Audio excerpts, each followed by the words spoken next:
अस्सलाम वालेकुम class, hope you are doing well. आज हम लोगों ने अपना चैप्टर नंबर 4 स्टार्ट करना है, बायोटेक्नोलॉजी।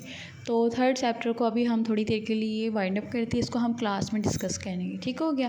तो आज हमने जो आपका चैप्टर पढ़ना है यूनिट नंबर 4 बायोटेक्नोलॉजी, ठीक है। इसके बारे में पढ़ना, ये बहुत इंटरेस्टिंग चैप्टर है, तो आपने इसको अच्छे से समझना है। अगर आपको इसकी अच्छे से समझ आ गई तो आपको वर्ड बाय वर्ड याद करने की ज़रूरत नहीं होगी। अगर आपका कॉन्सेप्ट क्लियर होगा तो आप अपनी वर्डिंग में भी लिख सकते हैं। ये बहुत मज़े का और इजी एक साइंस की फील्ड है, तो इसको हम अच्छे से समझेंगे, ठीक हो गया। ओके, तो हम रीडिंग की तरफ आते हैं। Biotechnology application of knowledge in the areas like engineering and medicine etcetera is called a technology. सबसे पहले हम इस चीज़ को समझेंगे कि हम मेडिसिन बनाने का जो प्रोसेस है, इंजीनियरिंग क्या होती है, इस चीज़ को हम टेक्नोलॉजी बोलते हैं, ठीक है। जो चीज़ को हम कोई चीज़ फॉर एग्जांपल कोई एक्सपेरिमेंट कर रहे हैं लेबॉर्ट्री में, कुछ भी कर रहे हैं, तो हम इसका टेक्नोलॉजी को यूज़ करते हुए कोई यूज़फुल चीज़ को बनाना, जो हमारी इंसानों के लिए जो कि फ़ायदेमंद ज़ाहिर हो, उसको हम टेक्नोलॉजी ही बोलते हैं। समझ आ रही है आपको। तो हम इसकी अब रीडिंग की तरफ आते हैं।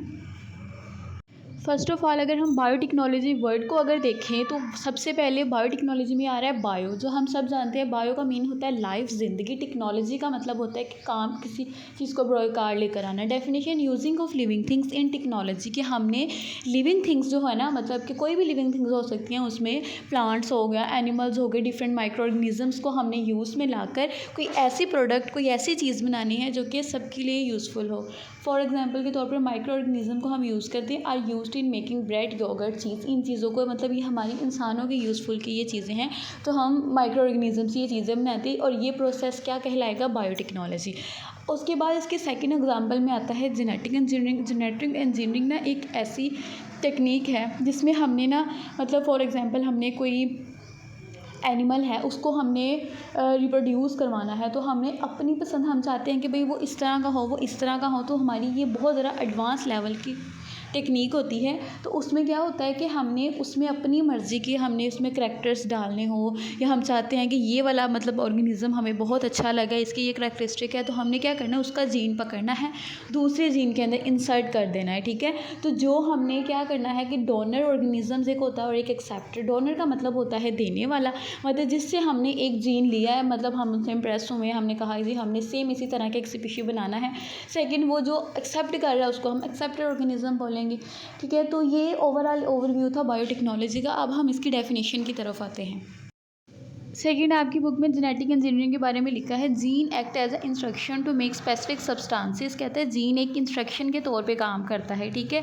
तो which are used for specific structure and physiological purpose in the body. Genetic engineering is an advanced technique in biotechnology in which scientists select and isolate the useful gene from one organism and insert into another organism. The organism that contains a foreign gene is called transgenic organisms. The inserted gene produce a desired product in transgenic organisms. इसमें अब उन्होंने एक term use की है, transgenic organisms. Genic का मतलब होता है कि फ़ॉरेन जीन का ये मतलब है कि हमने एक बाहर से एक जीन लिए पकड़ा, हमने एक ऑर्गेनिज़म में इंसर्ट कर दिया, ठीक है। हमें उसकी करैक्टरिस्टिक पसंद आई, हमारी डिज़ायरेबल का मतलब होता है हमारी ख्वाहिश के मुताबिक हमने फॉर एग्ज़ाम्पल एक प्लांट ही ग्रो करवाना है, तो हमने क्या किया जी, हम चाहते हैं कि इसकी ग्रोथ कम टाइम में बहुत ज़्यादा हो जाए, तो हमने आर्टिफिशियल तरीके से जेनेटिक इंजीनियरिंग की मदद से हमने वो पकड़ना, उसको हमने इंसर्ट कर देना, ठीक है। लेकिन इसमें ज़्यादातर बात ऑर्गेनिजम्स की होती हैं, क्योंकि और जीन्स वगैरह प्लांट्स में नहीं होते, वो इंसानों या एनिमल्स के अंदर पाए जाते हैं। तो हमने यही चीज़ों को देखना है कि हमने अगर प्रोडक्शन बहुत कम के टाइम में करवानी है, तो हमने एक स्पेसिफिक जीन्स पकड़ा और वो दूसरे में इंसर्ट कर दिया, इसी तरह वो दोनों क्या होंगे, वो सेम तकरीबन हो जाएंगे। तो ये प्रोसेस जेनेटिक इंजीनियरिंग कहलाता है।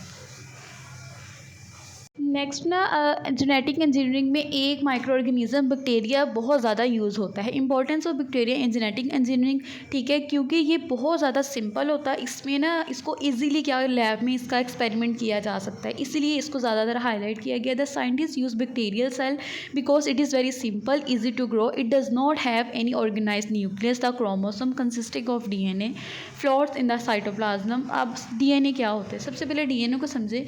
DNA ना हमारी जेनेटिक इन्फॉर्मेशन होती है हमारी बॉडी के अंदर, और ये हर ऑर्गेनिज्म में पाई जाती है, ठीक है। अब डीएनए हमारी एक पहचान होती है कि हम किस चीज़ से बिलोंग कर रहे हैं और हम कहाँ से बिलोंग करते हैं, ठीक है, हम किसके जैसे हैं, ये डीएनए से हमें पता चलता है। हमारी जेनेटिक इन्फॉर्मेशन जो होती है, जीन्स के रिलेटेड जो इन्फॉर्मेशन होती है हमारी बॉडी के अंदर। The chromosome consisting of DNA, कहता है अब बैक्टीरिया के अंदर जो क्रोमोसोम है जिनके अंदर डीएनए पाया जा रहा है, floats in the cytoplasm. Cytoplasm क्या होता है, सेल के अंदर जो भी विस्कस या जेली टाइप का एक ना लिक्विड पाया जाता है, हर सेल के अंदर होता है, तो वो साइटोप्लाज्म कहलाता है। उसके अंदर ये पाए जाते हैं। एक उनके अंदर ना छोटे छोटे सर्कुलर गोल गोल सर्कल के आपको वो ये डायग्राम में शो होंगे, जो मैंने बोर्ड पे ड्रॉ किया, आपकी बुक पे भी बनी होंगी बैक्टीरियल सेल की।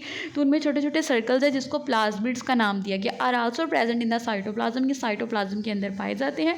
Plasmid can easily isolated from a bacterial cell and can a gene can be attracted with the plasmid can carry the gene foreign gene into the bacterium। अब ये क्या होता है कि हमने प्लाज्मिड को जीन के तौर पे क्या होता है इंसर्ट करना होता है, मतलब एक सेल से दूसरे सेल में।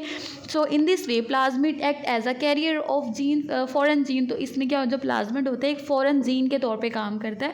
लाइक हमने एक जीन पकड़ लिया जिसे हमने प्लाज्मिड बोला, उसको पकड़ के हमने नेक्स्ट जो है ऑर्गेनिज्म उसके अंदर इंसर्ट कर दिया, ये नेक्स्ट बैक्टीरिया के अंदर इंसर्ट किया जिसको हमने बैक्टीरियम का नाम दे दिया, ठीक है। तो वो बैक्टीरिया के मिलता जुलता ही होगा, दोनों स्पेसिफिक ही होंगे। तो हमारे पास प्लाज्मिड एक फॉरेन जीन के तौर पे काम करके। Another reason for using bacteria genetic engineering is their fast rate of reproduction. तो जो बैक्टीरिया है वो बहुत जल्दी रिप्रोडक्ट कर देता है, इसका कोई स्पेसिफिक टाइम नहीं होता, ये बहुत कम टाइम में मतलब कि इनकी रिप्रोडक्शन हो जाती एज़ कम्पेयर टू ह्यूमन्स या अदर ऑर्गेनिजम्स की कंपैरिजन में, ठीक हो गया।